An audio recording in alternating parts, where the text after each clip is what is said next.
Everybody, and welcome to the Wait, What Are We Talking About podcast, episode 97. My name is Bret, aka Enigma9011, and you can catch this podcast live over on twitch.tv/Enigma9011 every other Saturday at 8 p.m. Eastern. You can join the chat if you're a sub over there. We'd love to have you in on the conversation. If you can't catch it live, that's A-OK. You can go over to YouTube and SoundCloud the very next week, where it's broken out topic by topic and put as one big video and MP3 for your amusement on the following Friday. Another solo episode, but I'm looking forward to chatting with you guys about some interesting topics today. And the first one is a big one.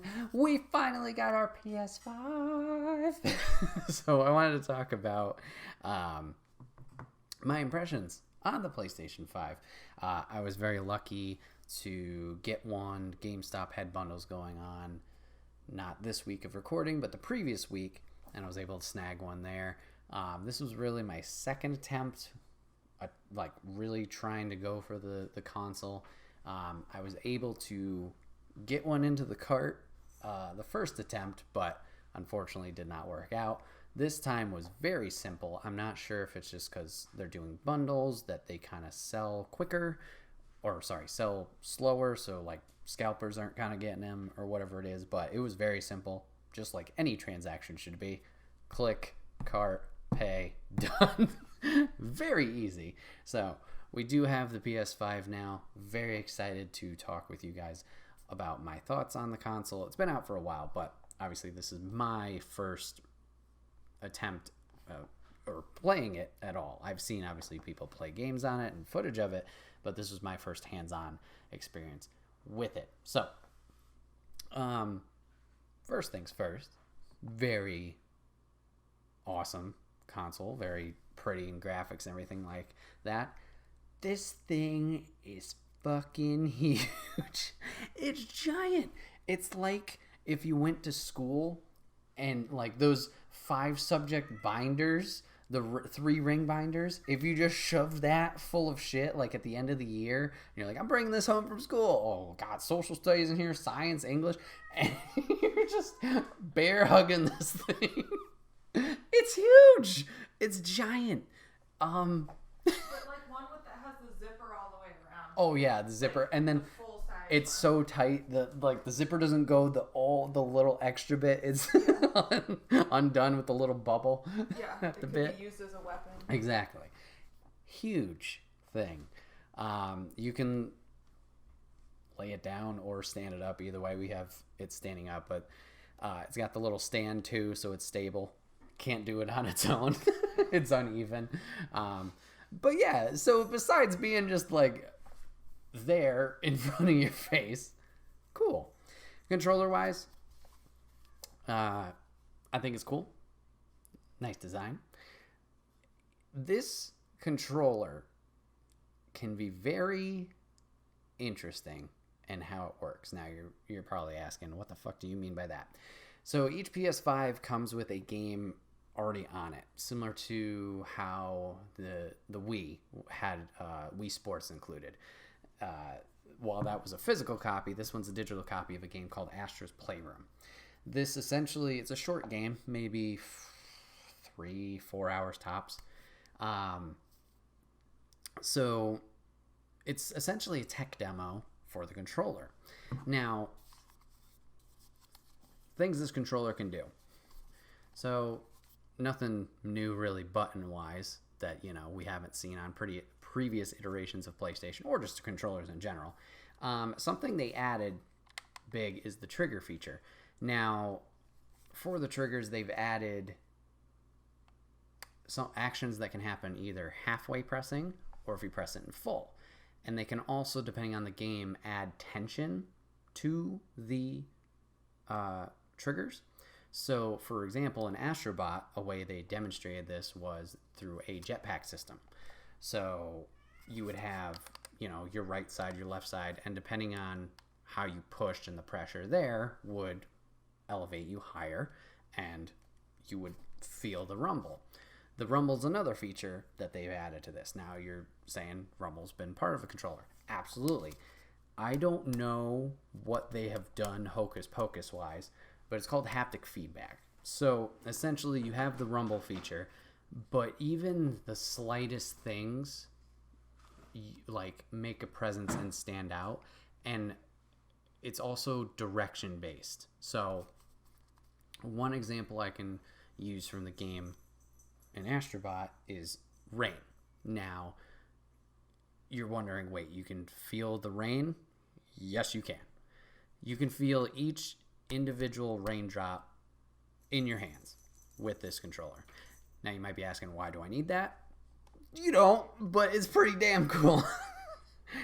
It's going to be interesting to see how games, obviously as they come out, take advantage of this. Ratchet and Clank was one of the games that I was able to acquire with the console. Rift Apart, excuse me. And if you played any Ratchet and Clank, a big mechanic of the game is collecting bolts to kind of upgrade your weapons and your health and your armor, etc., etc. As you're collecting them, it's almost like a magnet feature in the games that they zoom over to you. You can feel those each like bolt going in there, which is awesome as well. I haven't played much with the guns in Ratchet, but I've heard that also interacts with the controller. There's a game called Returnal that's out where once again you can feel a lot of stuff in there. Papa Griffin chat says he's gonna chew up those batteries. As far as I can tell, now granted this was the first day, so I don't know how much juice it came like pre-charged with. You would assume full, but I don't know. I did kind of not deplete it fully, but I did use a lot of the battery that first day playing Astrobot for that 3 to 4 hours. Like I just played it one shot. We were having, a good time with it.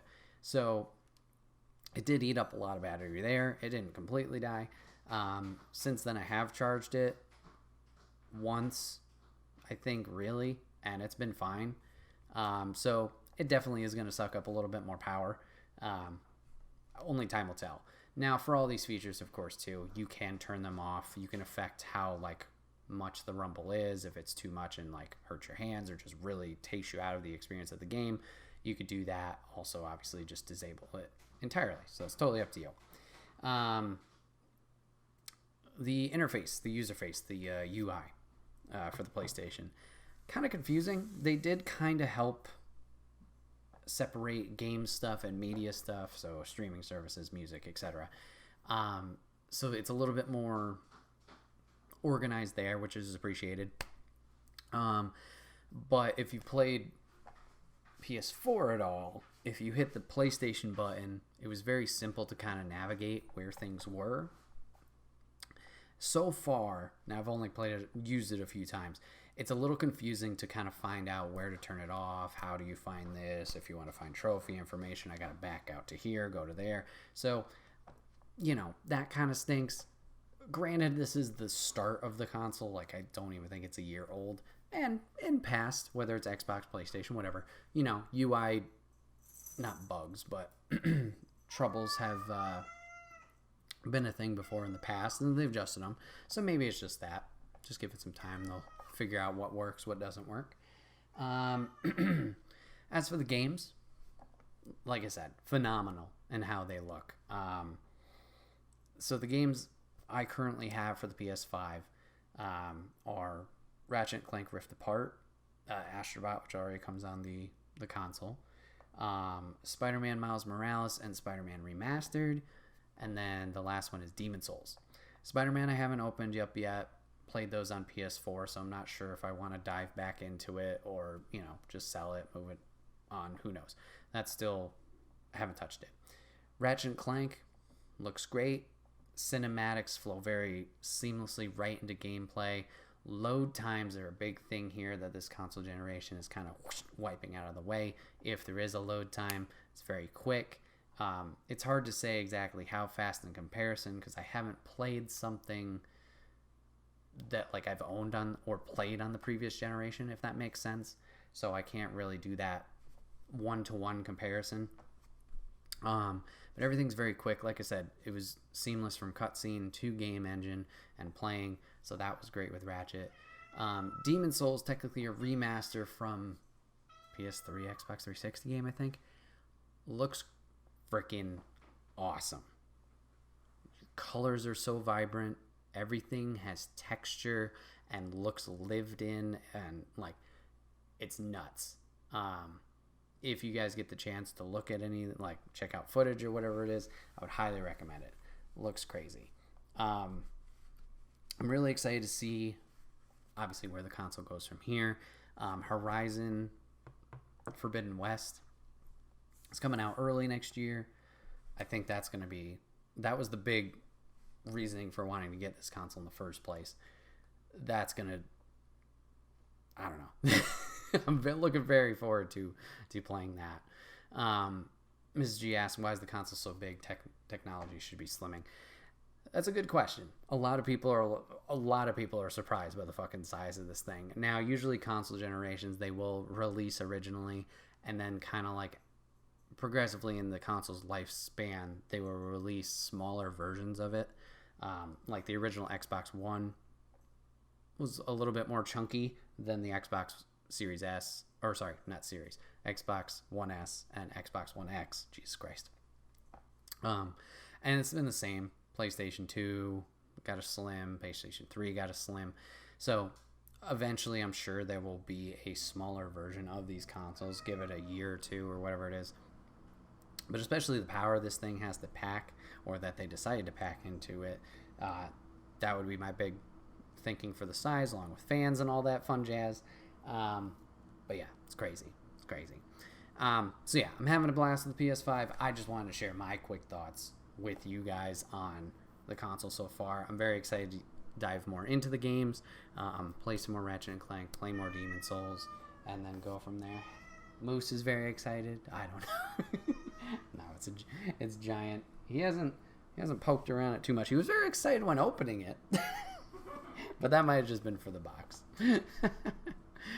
But yeah, there's my PS5 impressions for you guys. Moving on to topic 2. Total flip of the script here.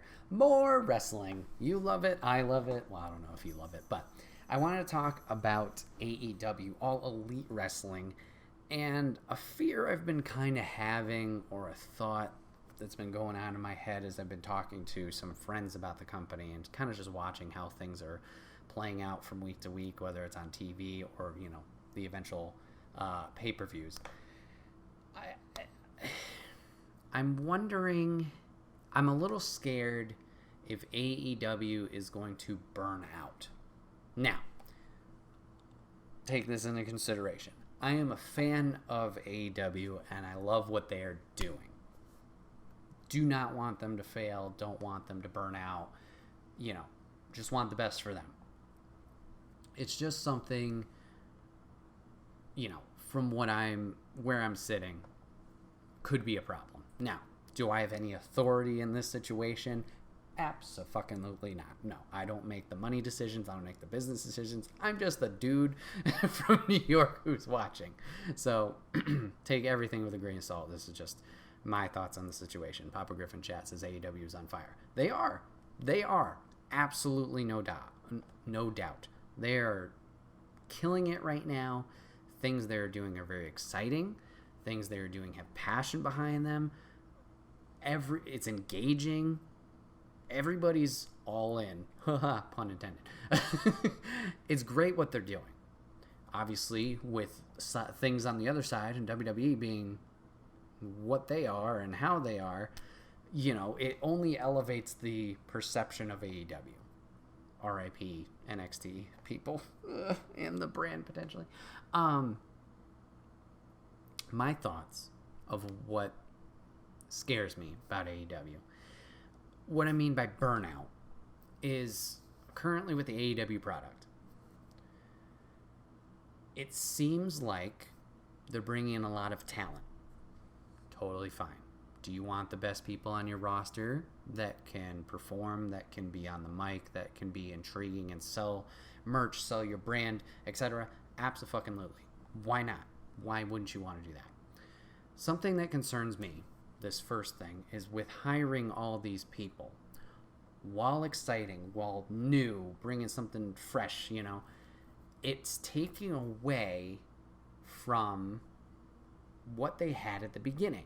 Now, granted, this company is what, 2, maybe 3 years old. So the base there, you know, young, whatever, hasn't been around that I'm concerned it takes away from who was there at the beginning. That initial roster that we brought on for a reason. What does it do for them? Now, the reason I feel this way is I'm looking at talent that they've brought to the forefront and are pushing. And they push them great, and that moment's great. And, it's really, everybody can get behind this character. And then all of a sudden, it's just gone. And, they're nowhere to be seen. Or they're in very minimal roles. And someone has taken their place.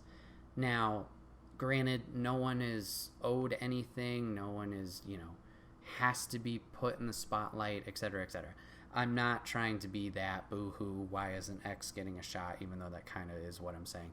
But, it just, morale and, getting behind characters, I think that's what I'm trying to talk about and say. So, for example, The Factory. We have QT Marshall, Aaron Solo, Nick Camarado, Anthony Ogogo, who's out with an injury right now. We have them, right? We have this interesting storyline with QT Marshall, breaking away from Nightmare Factory with Cody and Arn and what's the guy's name? Lee Johnson and Dustin, all those guys. We have them breaking apart to be their own faction, right? We're getting fed up of how we're being treated. We don't get opportunities. We're overshadowed, yada, yada, yada.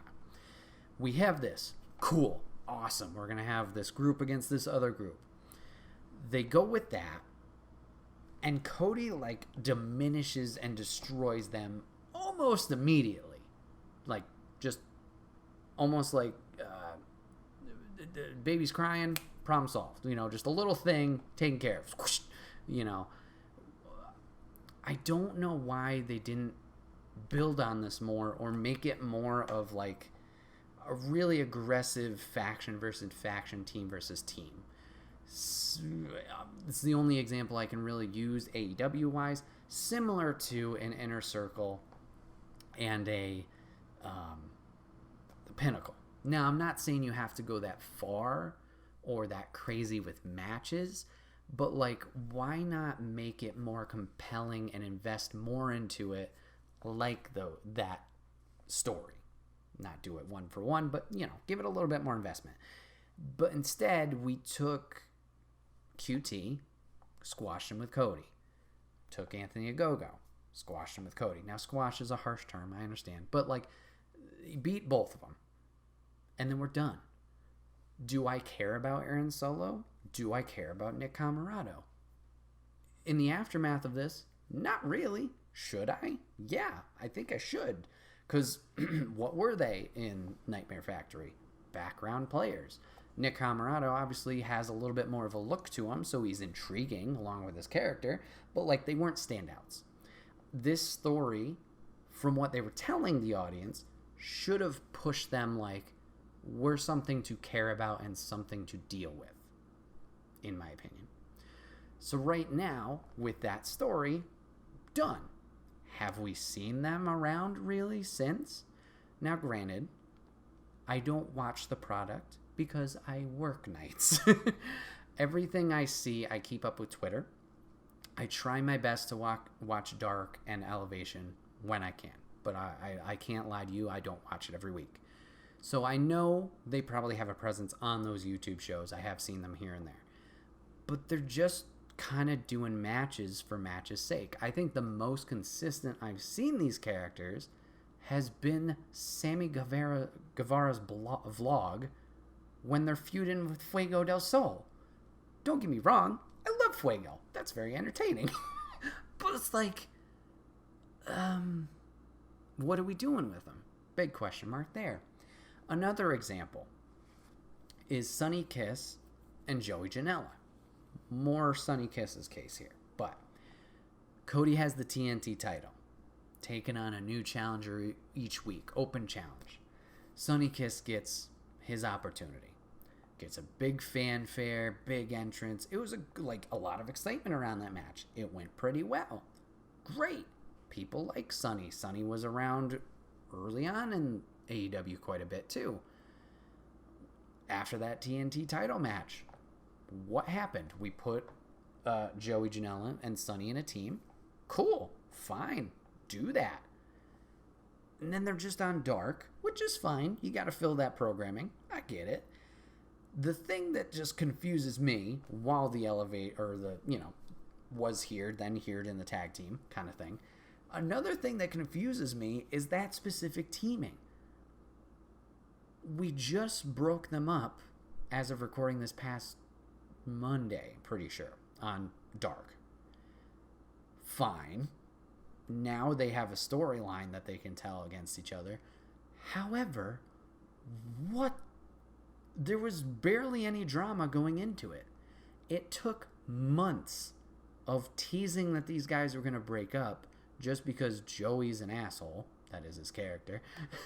And I remember him and Sonny going to Mrs. G's new favorite wrestler, DMD, Dr. Britt Baker, going to her talk show, and Joey's doing the little, I'm going to kick you while you're not looking, the little tease of breakups. They were fine. And he kept doing it. So I don't know why it was a big surprise, or what. I personally don't even care that he kicked him. Duh, that was going to happen. It's been months of just you teasing it, and there's no... I don't care. It was just something that happened. And that's not how I should be as a viewer watching this. Now, does that mean every single thing put on TV, YouTube, etc., your program, I have to care 100% about? No. But should I care enough to kind of be invested? I would hope so. Swing and a miss there. Swing and a miss. Another one we could talk about is Kip Sabian.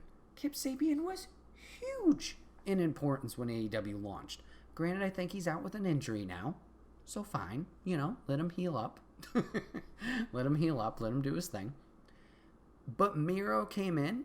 Miro overshadowed. Which is fine. Miro's a big guy. But Miro was even kind of wishy-washy on the way in. Now he's doing what he's supposed to be doing. Kip, I don't know. I don't know what we're doing there. Ladies, I don't know specific examples. I'm really glad Layla Hirsch is getting her opportunity against the NWA Women's Champion. That's great. Cool. Good for her.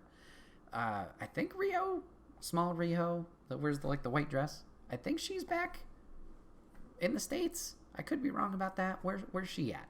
Where's she at? She was the champ. The initial champ. Right? Second champ? I don't know. She was around. Where's she at? If she's still overseas because of pandemic stuff, totally fine. Ignore me with this point. But not even around. Jurassic Express. This one could be a little different because Jungle Boy's kind of taken over and been the one with the Rocky here. We haven't done anything with them. We're starting to do stuff with them again, so yippee, But Luchasaurus hasn't done shit. What's the small guy's name? Blanking on it. Wow, I can picture him in my head. Sorry. Smaller dude. Have they done really anything? I don't know. There's Cage Buddy. Yeah, they're sidekicks to another big signee. Christian Cage. Congrats on the Impact World Championship. Didn't realize you got the TNA Impact title as well. Yeah, now they're getting a title shot. Papa Griff is 100% right. Now they're getting a tag title shot. Thank you. Good for that. Happy for that. But for a while, not doing so much. Jungle Boy was doing great. Jungle Boy was getting the push. Get the rocket strapped to him. Cool. Do that. Fine. I guess tag team has just got to kind of take the back seat there. Hardy Family Operation Office, whatever the fuck they're calling them. I'm glad they're on TV. I know we talked about this off podcast. Papa Griff and I talked about the Attitude Era. A lot of factions. Everybody was on TV. At least you saw them. They were around. I get with the Hardy Family Office what we're doing here. We're putting all these guys there. We see them on TV. They're involved kind of with Matt Hardy stuff. In a way, I just I don't know. TH2? should be doing stuff. Like, put them in a feud. I know Darius is hurt right now. Put him in a feud with Top Flight. I think that would be fucking hot seller right there. Bam. Lucha House Party. Not Lucha House Party, that's WWE. Lucha Brothers or Death Triangle. Put them in a feud with TH2. And that's kind of heel via heel. Maybe not. TH2 is kind of dead in the water right now, in my opinion. Private Party? Kind of. We had a compelling story of like, oh, Hardy's using them. And they're under, like, are they going to be smart enough to realize this? And are they going to revolt? Now they're just as lackeys. Same with who is TH2? Exactly.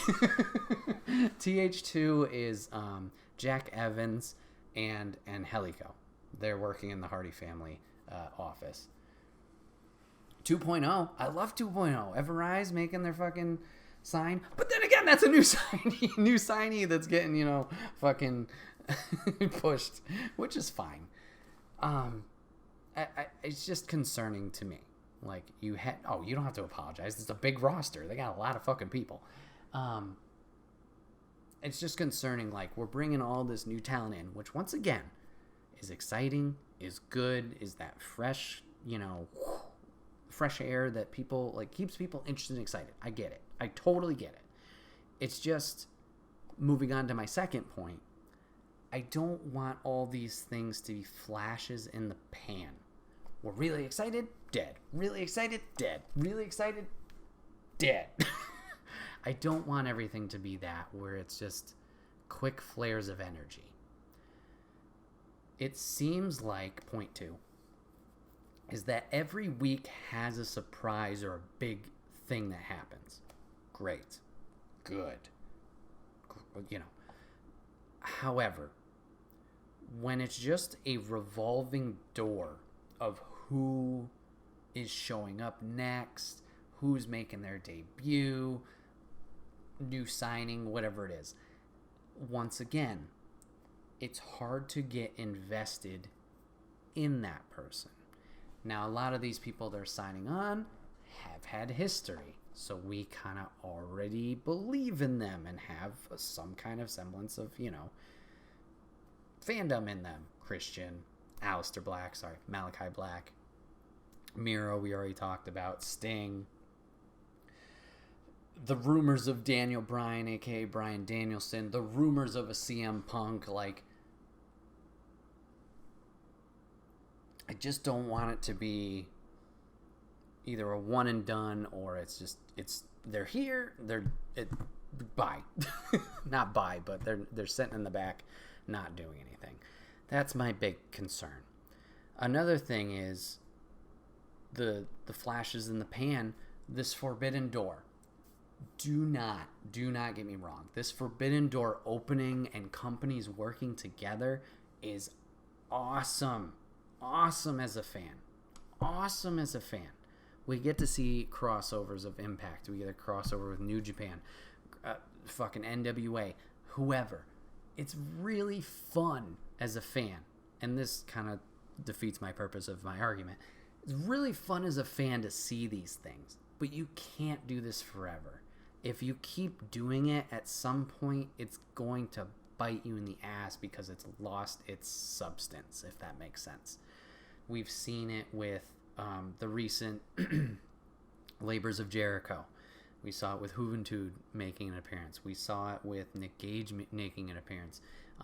For the New Japan crossover, we saw Hikuleo come over and challenge for the United States, or New Japan's U.S. belt, against Lance Archer. We saw it with Leo Rush making an appearance. We've seen it with Thunder Rosa crossover along with other NWA ladies, with Camille showing up and stuff like that. Like, it's cool, but at some point it's going to kind of hit that what's the falling off point of excitement and, like, investment. And maybe that's just me bitching. I don't know. This is all me bitching, to be honest. We'll have to see. Only time will tell. It's fun and exciting to see these new faces, but it's hard to really care about the other faces you already have when you don't give them the time of day or stories to do anything with them. Point 3. Burnout AEW's moving real fast with shows. We are now up to 4 shows of AEW in a week. That's crazy. That is so much content. You have Monday, AEW Dark on YouTube. Tuesday, AEW Dark Elevation, also on YouTube. Wednesday, AEW Dynamite on TNT for 2 hours. Fridays, as of last night, debuting. AEW Rampage on TBS for an hour. Holy shit. A lot of content. Now, they do have a big-ass roster. Like I was just talking about. All these people they're not using or just I don't care about. You can use them in all these programs. Spread them out. Great. Hip hip hooray. Don't spread yourself too thin. That's been a big complaint about WWE. There's so much wrestling to take in. Monday Night Raw, 3 hours on Monday. NXT on Tuesday for 2 hours. Fucking 205 Live Friday nights. Friday Night SmackDown. Main Event's still a thing. There's so much shit going on. Eventually something like... There's going to be programs we don't even care about. Like I said with WWE. Main Event's still a thing? Why is Main Event still a thing? Why are Ricochet and Mustafa Ali having a 6-month program over on Main Event? Why? Put it on Raw. Put it on the 3-hour program you got where we do the same thing every Monday. 205 Live. They might be killing that off finally. Who knows? But that's been going on. That was great for a moment when it was a cruiserweight tournament. Does anybody watch it? If you do, good. Good for you. Enjoy what you want to enjoy. The general public, most of us, maybe it's just me, don't care. Are the YouTube programs going to turn into that? Are we not going to care about Dark and Elevation?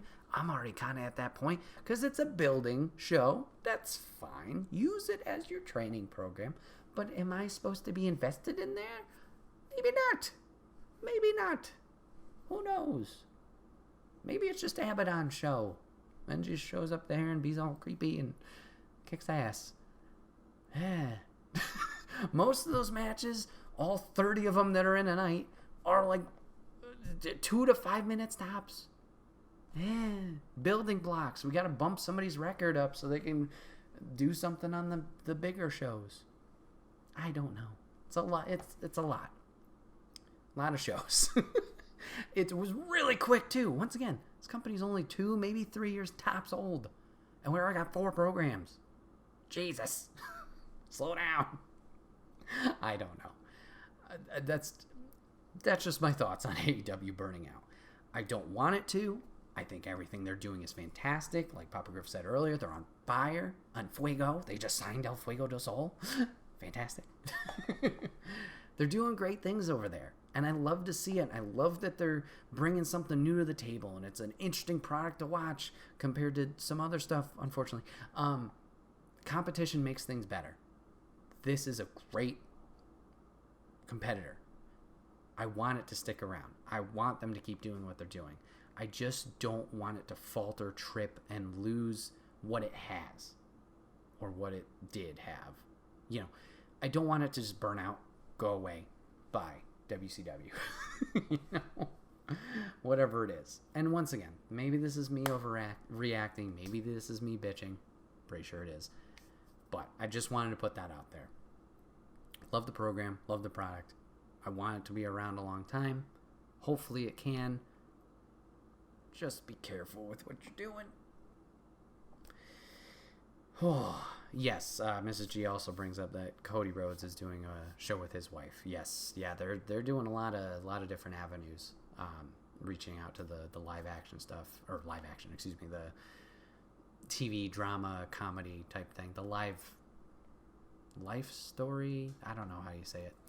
Papa Griff says, I'm sure a lot of the story will be told for how long the talent stays. So far, no one has left that I know of. That is a good point.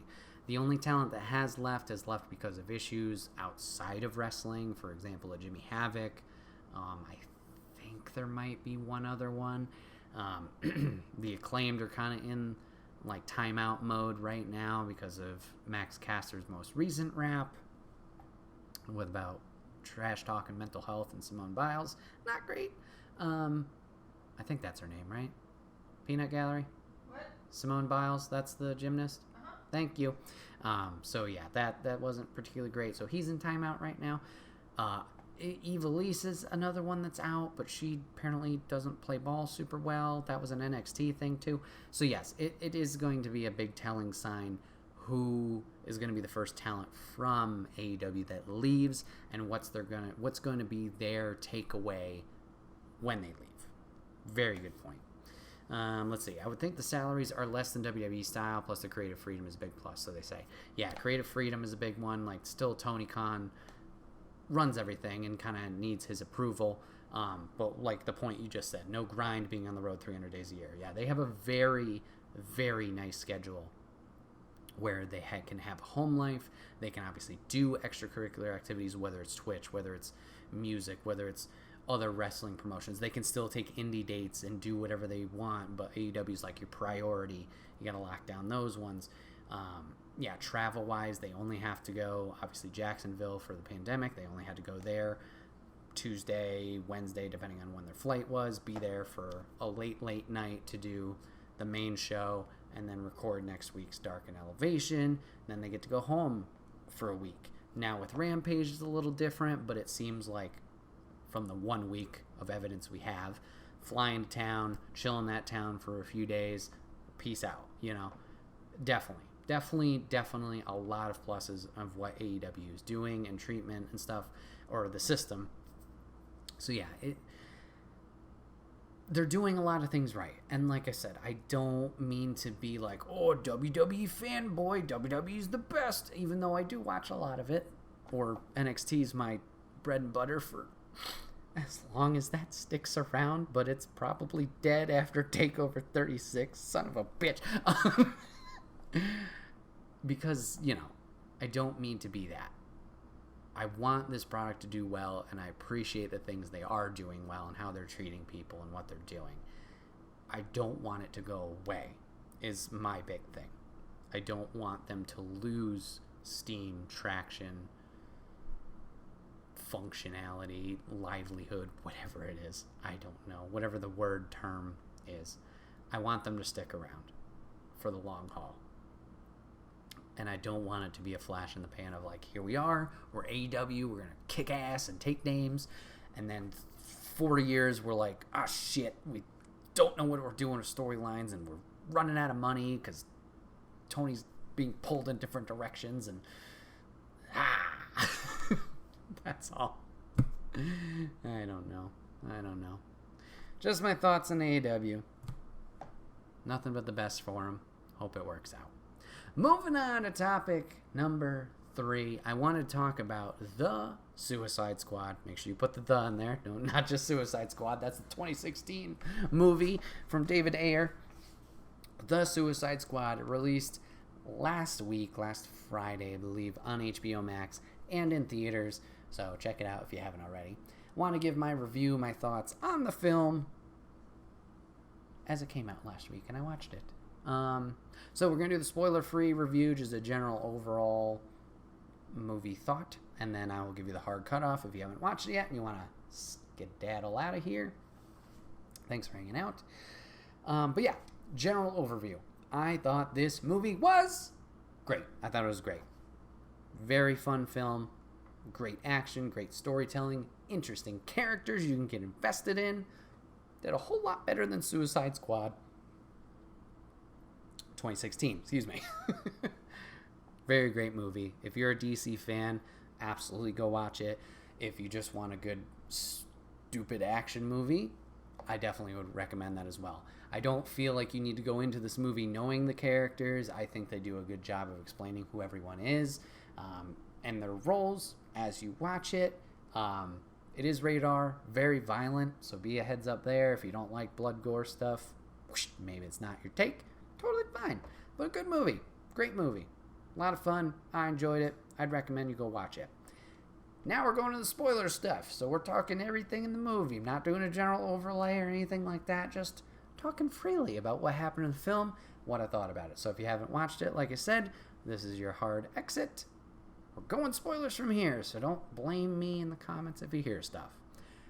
This movie was great.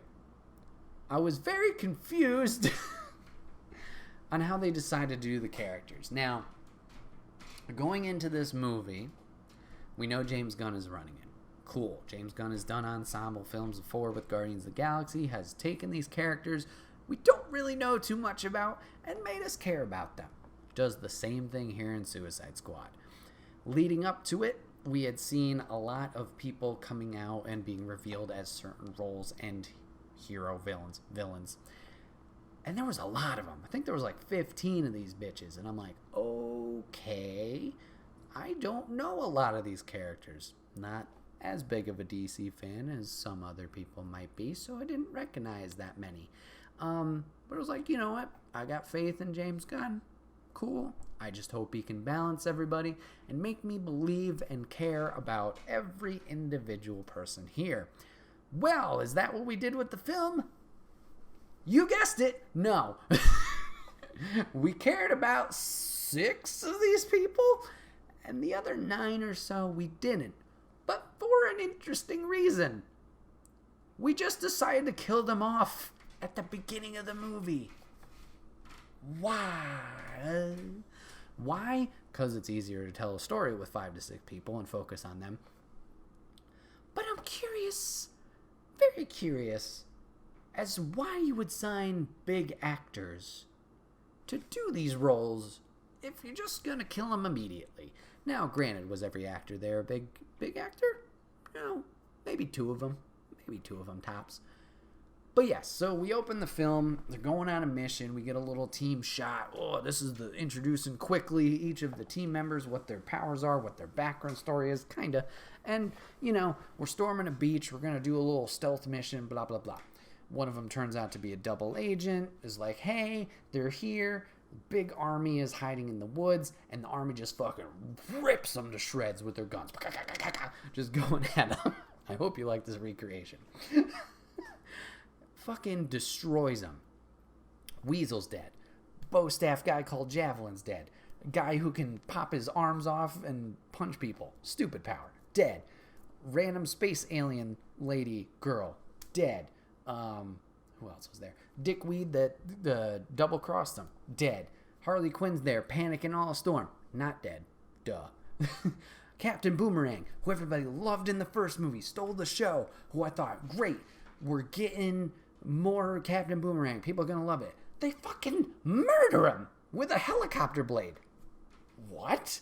Michael Rooker, who played, I think that's how you say his name, who played that guy in Guardians of the Galaxy, who I'm blanking on, Star-Lord's father, was there. We get the whole intro was really focused around him in the beginning. He panics. He freaks out. He's like, oh, this is too much. Tries to run away. They blow his head up because Suicide Squad. Oh my God, they all got bombs in their head.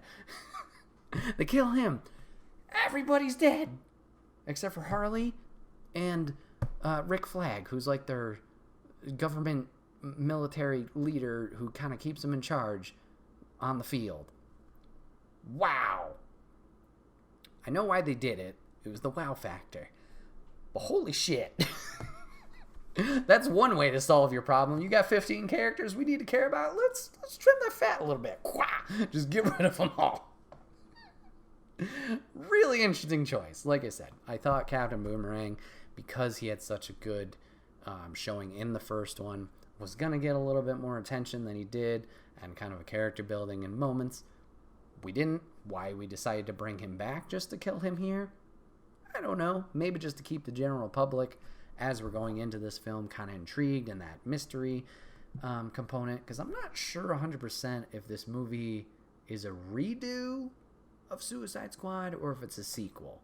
I think it's a redo, so we don't have that history technically between Flag, Harley, and Boomerang. Even though in this film they bring up that Harley and Boomerang have a history and they're all buddy-buddy. Whatever. Same with Flag. Whatever. Very weird. But I guess this was their way of just being like, yeah, that movie you knew? Fuck it. We're doing something different here. It also did make sense for the story. After all this murder happens and the big shock factor of holy shit, this is what's going on, we do see there was another team, a second unit of the Suicide Squad, that is on another side of the beach/island, and they're making their stealth operation in. This will be our main cast for the film, and these are the 5 to 6 individuals that we're going to focus on. We're going to focus on Idris Elba's character, Bloodshot. We're going to focus on John Cena's character, Peacemaker. We're going to focus on Ratcatcher, King Shark, Polka Dot Man, you heard me right there, and Harley and Rick Flag. Harley and Rick Flag are going to have some fun troubles with the people getting captured, all that stuff. But we got our main squad with these guys, and we're going to follow them around. Smart, once again, separating them from the past movie. All these individuals were new. They were not in the previous film, so we have a fresh take here. And they did their job well. By the end of this film, you really do care about all of these individuals, whether it's from past experience with obviously Harley and Flag, or it's the new people. Cena fucking kills this role. No lie. Cena kills this role. Peacekeeper is a fucking dick. He will do anything and everything for peace and for the freedom of his country. That includes murdering men, women, and children. He's just the biggest tool that there is.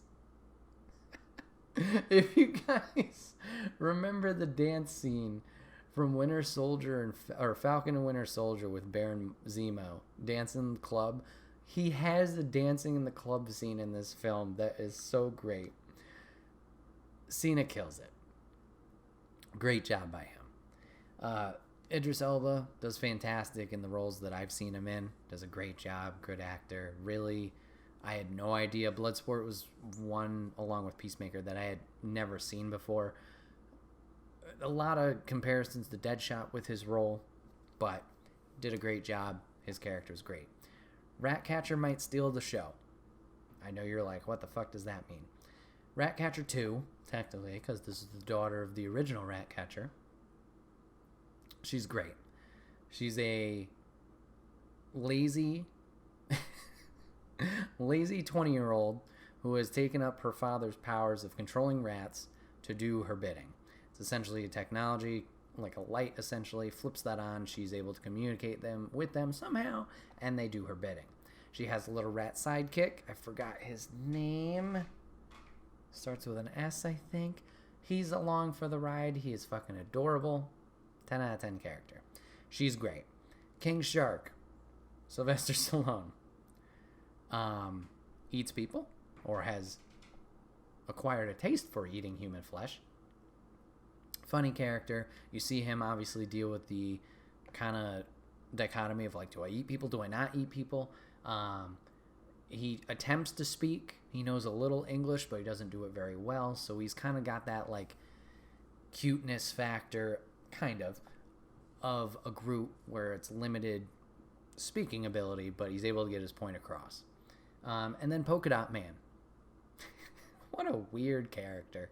I don't know the actor's name. I apologize. This guy was another funny one. Has a lot of issues himself that he's dealing with personally. But he has powers that are from space because he was tested on by his mom, because the mom wanted him and his siblings to become superheroes, so she tested things on them and gave them the powers, but unfortunately it didn't work out. His powers are weird. He's got a lot of funny moments in the film. Great job developing these characters. We have the villain being Starro, essentially. Big intergalactic being that we need to stop, that another government is trying to control, so that's what the Suicide Squad is going into. Stop for the U.S. government is take these guys out, take the weapon out, done deal. Starro had an interesting dynamic to him, and that like he's being tortured, so like, oh, we should set him free, and then he pulls the 180. He's like, nah, I'm gonna take over this world. So he was an interesting villain to deal with. Like I said, the action scenes are all really good. How they dived into each of the characters was really good, and giving them their stories. Polka Dot Man is Abner Krill, played by David Dastmalchian. Thank you, Abogriff. Some of you guys might know him also. He was in Ant-Man He was one of Paul Rudd's like sidekick lackeys. He was the Russian guy for their heists. But does a really good actor, does a really great job in his role. Yeah, movie was fun overall. Fun overall, which is the important thing with this. They gave each of the characters, their story, their backstory, their motivations, and kind of like help you be invested in them. And then also building the team, showing their chemistry there. Ratcatcher and Bloodshot. Bloodshot apparently is scared of rats. So the whole time, Ratcatcher and her little friend, I think his name was Sebastian, I think that's what his name was, try and like peace offer to Bloodsport the entire time. Offers a little snack here and there,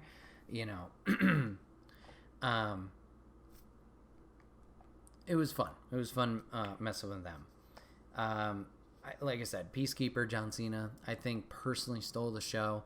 He's already getting an HBO series for the character, and we'll kind of get a tease for that at the end of the movie. Turns out he's going to turn his back against the team, really trying to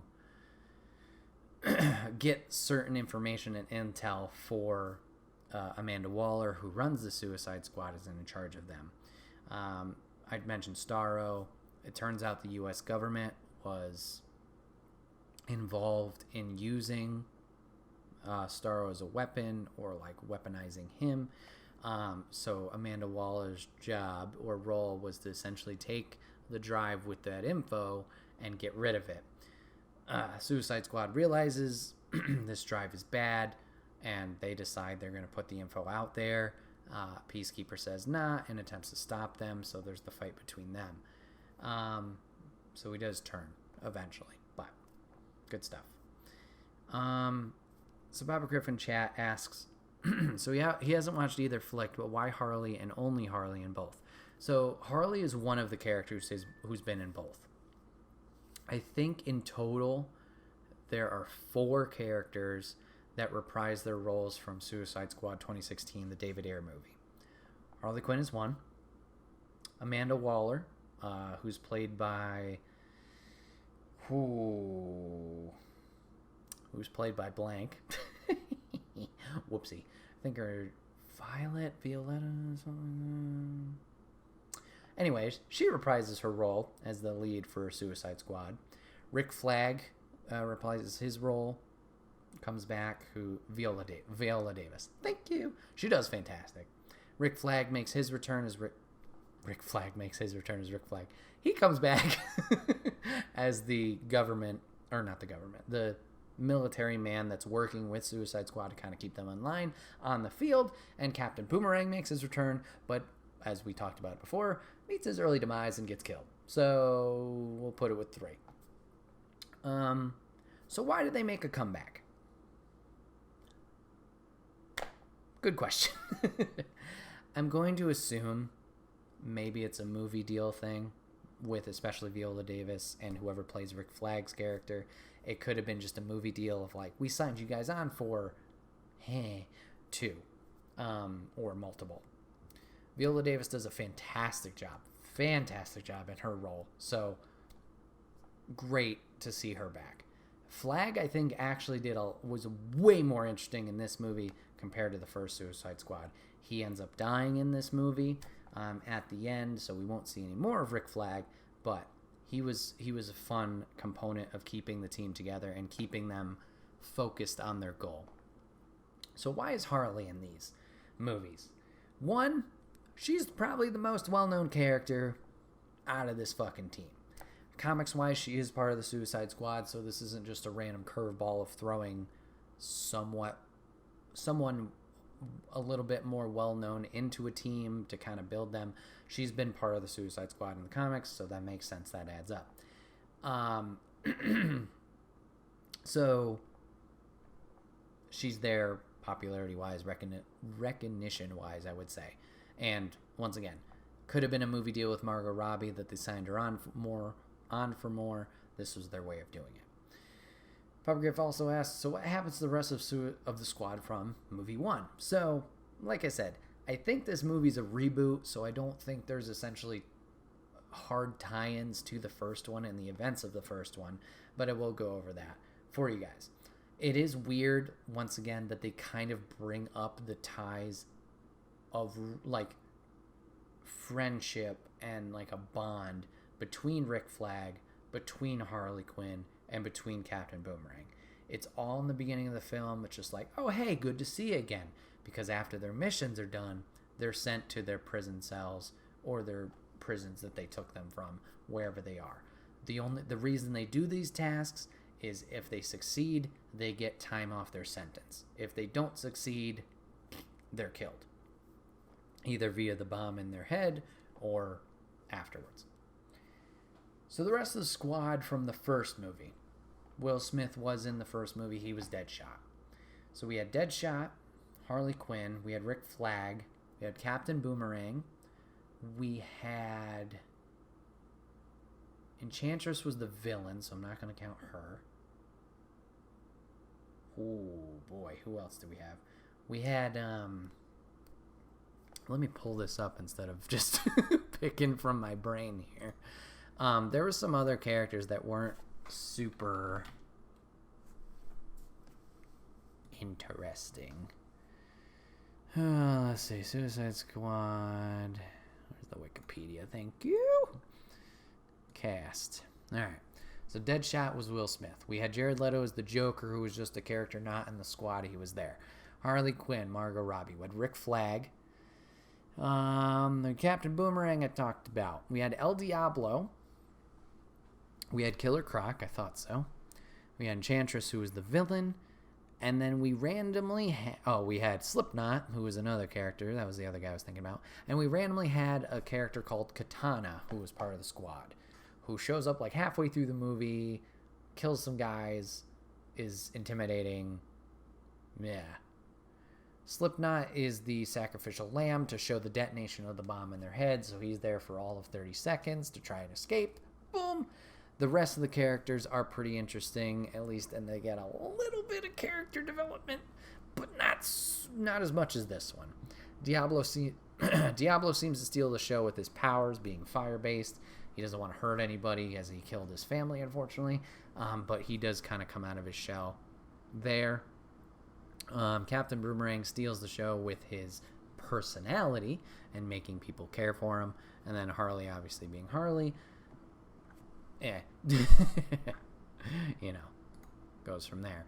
So yeah, it's a very strange thing going from the 2016 film to this one and knowing how, especially in a general audience sense, like, is this a sequel? Is this not a sequel? What's connected? What's not connected? As far as I can tell, nothing going on here that is referring or is hard tied to the first film. This is a brand new, this is a retry, because 2016 was very mixed bag reactions. But yeah, this film, great. Good job. A lot of people dead. So I don't know if they'll make another Suicide Squad movie from here. At the end of this film, our only surviving members are Harley Quinn, Bloodsport, I think I said Bloodshot earlier, my apologies, Bloodsport, Ratcatcher 2, King Shark, technically Peacekeeper, John Cena. Those are the only 5. Polka Dot Man makes a good splash against Starro, gets squished. I talked about all the squad at the beginning dying. There. And I think that's everybody. So, not too much death, at least from the main team's perspective. We lost Polka Dot Man, we lost Flag. We'll have to see where we go from here. The only teaser after this film was Peacekeeper being alive. He's in a hospital bed, all IV'd up. But he's good to go.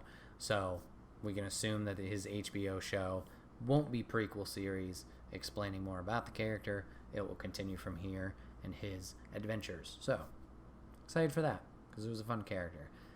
I don't know how fun it'll be on his own, because he did really play kind of a weird counterpart to the rest of the group with his kind of comedy and his values and what he stands for, but we'll have to see how it plays out. But yeah, that was my thoughts on the Suicide Squad. Love to know your guys' thoughts, so let me know in the comments or wherever on social media. Love to talk more about it with you guys. But yes, this has been another episode of the Wait, What Are We Talking About podcast. My name is Bret, aka Enigma9011, and you can catch this podcast live over on twitch.tv/Enigma9011 every other Saturday at 8 p.m. Eastern. You can join the chat like so many of you guys did today. If you're a subscriber over there, we'd love to have you guys in on the conversation. If you can't catch it live, that's A-OK. You can go over to YouTube and SoundCloud the very next week, where it's broken up topic by topic and put as one big video in MP3 for your amusement on the following Friday. And last but not least, I forgot to mention at the beginning, hashtag ad merch store. You can get all your swag over there, t-shirts, cups, backpacks, and more. Rep the brand, support us. It would be greatly appreciated. Thank you guys for hanging out today, either giving it a watch, giving it a listen. Appreciate it. Hope you guys enjoyed the topics today. I'm looking forward to the next episode. It's going to be a big one. Very excited. Hopefully I'll see you guys there. Thanks for hanging out. Take care, and we'll see you guys on the next one. Bye, guys.